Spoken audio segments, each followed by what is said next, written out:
2019 সালে খোকসাঘাগর নদী অবৈধ দখলমুক্ত করতে উচ্ছেদ অভিযান চালায় পানি উন্নয়ন বোর্ড। এ সময় অর্ধ শতাধিক স্থাপনা গুঁড়িয়ে দেয়া হয়।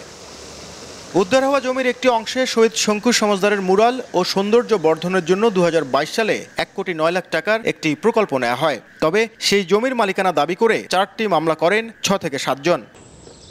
পানি উন্নয়ন বোর্ড বলছে নদীর 2 একর 95 শতক জমির মধ্যে 1 একর 48 শতক এসে খতিয়ানে চশমতুল্লাহ ব্যাপারী ও সৈয়দ আলী ব্যাপারীর নামে রেকর্ড হয়। পরবর্তীতে বিভিন্ন জনের কাছে এসব জমি বিক্রি হয়। রেকর্ড জটিলতায় প্রকল্পটির কাজ করা সম্ভব হচ্ছে না। সুনিশ্চিত খাস জমি অথবা সরকারি সম্পত্তি না হলে কোনো অবকাঠামো নির্মাণের বিষয়ে জটিলতা তৈরি হবে।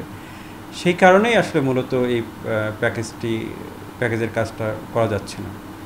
এবং এখানে আসলে আমরাও অনেক তৎপর হয়েছি এবং তৎপরতা চালানো হয়েছে, বারবার প্রতি মিটিংয়ে এটা নিয়ে আলোচনা হয়েছে। কিন্তু যেহেতু জমির বিষয়টা এখনও আমাদের নিশ্চিত করতে পারিনি জেলা প্রশাসন থেকে, সে কারণে এখনও আমরা কার্যক্রমটা শুরু করতে পারিনি।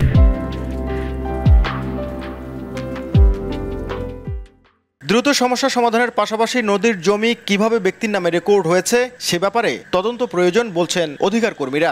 এই সমস্ত অবৈধ স্থাপনাও ভেঙে দেওয়া হোক এবং সৌন্দর্য বর্ধনের যে টাকা এসেছে এই টাকা যেন কোনো অবস্থাতেই ফিরে না যায় সে ব্যবস্থা করা হোক। যদিও জেলা প্রশাসক জানালেন জটিলতা কাটিয়ে দ্রুত প্রকল্পটি বাস্তবায়ন করা হবে। কাগজপত্রের দিক থেকে কিছু কিছু জায়গায় একটু গাফলতি আছে, সেগুলো আমরা ঠিক করছি। আমাদের প্রজেক্টের মেয়াদ তো খুব বেশি দিন নাই, তো আমরা চেষ্টা করছি যে এর আগে কাজ শুরু করার। খোকসাঘাগর নদীর সৌন্দর্য বর্ধন ও শহীদ শঙ্কু সমাজদারের মুরাল নির্মাণ প্রকল্পের মেয়াদ শেষ হবে 2024 সালের জুনে, আর বরাদ্দ দেয়া হয় 1,09,00,000 টাকা। নাজমুল ইসলাম নিশাদ, সময় সংবাদ, রংপুর।